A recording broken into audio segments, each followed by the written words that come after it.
Friends, today's video is based on dictionary. So what is a dictionary? A dictionary is a collection of elements and the elements are marked by their key. And in dictionary there are keys and each key has some value. Keys and value are separated by colons and overall dictionary is mentioned within curly braces. So how we create a dictionary? I will show you the live demonstration also. That is a dictionary. Here this dictionary, यहाँ पे आप देख रहे हैं इसको line में लिखा हुआ है, तो कोई दिक्कत नहीं. You can write in line or you can also write in a single line. That doesn't matter. So this dictionary, that is the dictionary name. Equal to यहाँ पर ये देखिए आपकी क्या है, brand is the key, Ford is the value, model is the key, Mustang is the value, year is the key, 1964 is the value. Now same dictionary को Python में run करा के दिखाते हैं कैसे आपकी डिक्शनरी बनती है, कैसे प्रिंट होती है. देखिए यहाँ पर ये प्रोग्राम बना हुआ है, वहाँ पे दिस DICT जगह मैंने DICT वेरिएबल लिया डिक्शनरी के लिए. DICT इक्वल टू ये आपकी की हो गई ब्रांड, उसके आगे वैल्यू हो गई फोर्ड, कॉमा, फिर की हो गई मॉडल, कॉलन, वैल्यू हो गई मस्टैंग, फिर कॉमा, की हो गई ईयर, वैल्यू हो गई 1964, न्यूमेरिक वैल्यू है.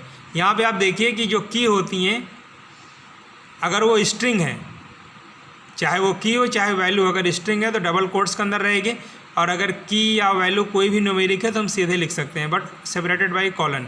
अब यहाँ आप देखिए प्रिंट DICT कर रहे हैं, रन कराने पे क्या मिलेगा, ये मिलेगा आपको, brand, Ford, model, Mustang, year, this in this में. ओके, जैसे मैंने कहा था, अब देखिए यहाँ पर मैंने की न्यूमेरिक ले लिया तो डबल कोट्स में देने की कोई ज़रूरत नहीं है. तो डिक्शनरी इक्वल टू की क्या है 1, वैल्यू क्या है फोर्ड, फिर क्या है की क्या है 2 है, वैल्यू क्या है मस्टैंग, की क्या है 3 है, वैल्यू क्या है 1964. अब इसको रन कराएंगे, देखिए रिजल्ट हमारा क्या आता है. ये देखिए 1 की वैल्यू क्या है फोर्ड, 2 की वैल्यू क्या है मस्टैंग, 3 की वैल्यू क्या है 1964. तो I hope it is clear that it's depends upon you how you take the key numeric और string. The same will go for the value also.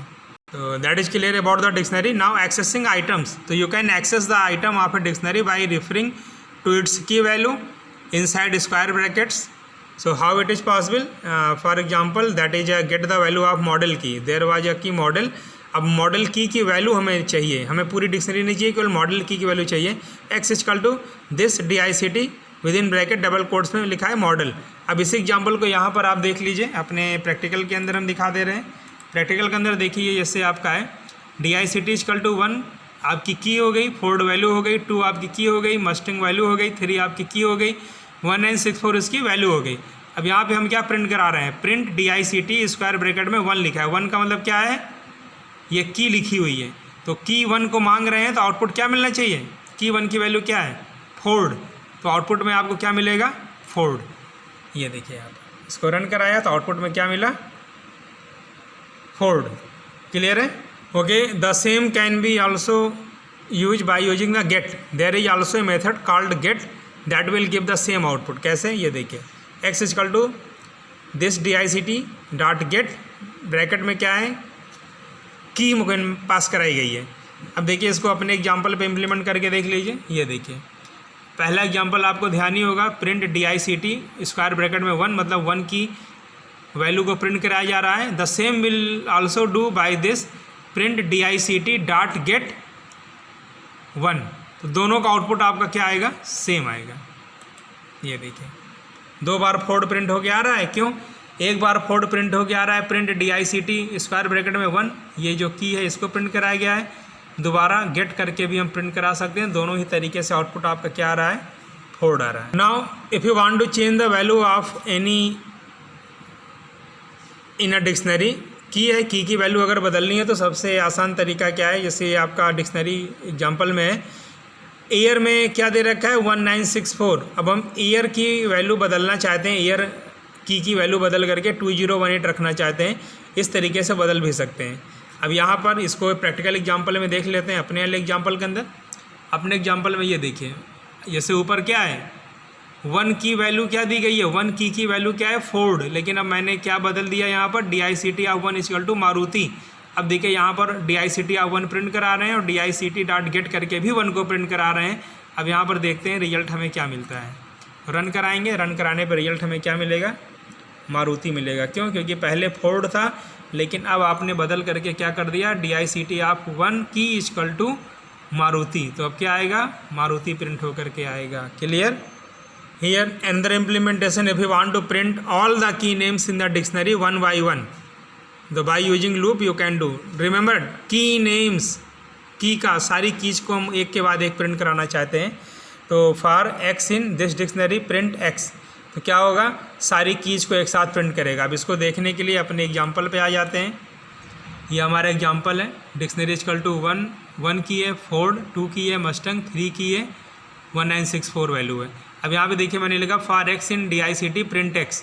Run कराएंगे तो आउटपुट क्या मिलेगा, सारी कीज हमारी एक साथ प्रिंट होकर के आ जाएंगी। तो कितनी की हैं, 3 कीज आर देयर, 1 2 3, तो तीनों की हमारी प्रिंट होकर के आ गई। Now suppose that you want to print all the values of dictionary by using the loop one after another, then the syntax is for x in this DICT print this DICT। यहाँ पे एक चीज़ और है, देखिए यहाँ पे this DICT आपका वही चीज़ है जो मैंने DICT करके वहाँ लिया है, वेरिएबल का नाम अलग अलग है, तो कन्फ्यूज मत होइएगा कि यहाँ दिस लिखा है वहाँ केवल DICT हो जा रहा है, ऐसा कोई वो नहीं है। वहाँ पर मैंने DICT ही लिया हुआ है अपनी डिक्शनरी का नाम। अब यहाँ पर देखिए for x in this DICT print this DICT, bracket में स्क्वायर ब्रैकेट में पास करा दिया एक्स को, तो एक्स की वैल्यू आपकी 0 की से 1 की से लेकर लास्ट की तक जाएगी, तब उस की के अकॉर्डिंग जो वैल्यू होगी वो प्रिंट होकर के आएगी। अब यहाँ पर देखिए ये है DICT आपने लिया है, 3 कीज है, फोर्ड है, मस्टंग है, ये है for x in the DICT print DICT of X. तो now see what will print, the output is in this manner. Let us run कराया, F5 दबा के रन कराएंगे। रन कराने के बाद ये देखिए पहले मैंने कीज को प्रिंट कराया था, तो क्या प्रिंट हो गया था 1 2 3। अब मैंने क्या प्रिंट कराया, प्रिंट DICT ऑफ एक्स। अब आपको क्या मिलेगी, वैल्यू मिलेगी। Clear?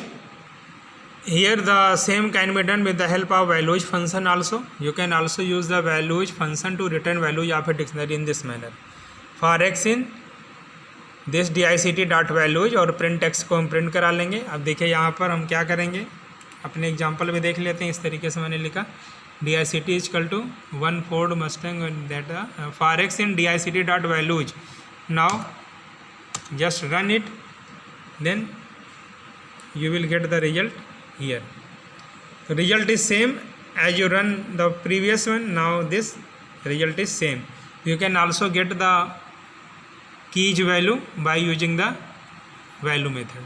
One more thing is here, if you want to see the key and value both, then by using the loop you can print the key and value both using the items function. Items function is used to print the key and value both for x comma y in this dictionary DICT comma items. Now print xy. Now see how it works. We are adding the same in the previous program. यहाँ पर देखिए केवल value print करा रहे थे, यहाँ पर देखिए मैंने दूसरा लूप लगा दिया for A B in DICT dot items. अब इसको रन कराते हैं, रन कराने के बाद पता लगेगा। अब यहाँ पर देखिए क्या है, इसको स्क्रॉल करा लेते हैं थोड़ा सा। Now it is clear. पहले वाले की वजह से केवल आपको वैल्यू मिल रही हैं, यहाँ पर देखिए की और वैल्यू दोनों प्रिंट हो रही हैं। क्यों हो रही हैं? ये वाला मेथड आपका जो होता है items, for a comma b in DICT dot items, इसमें की और वैल्यू दोनों को एक साथ प्रिंट कर देता है। तो I hope that's all about today's class. Check these all things and if you have any doubt then you can ask tomorrow. Bye.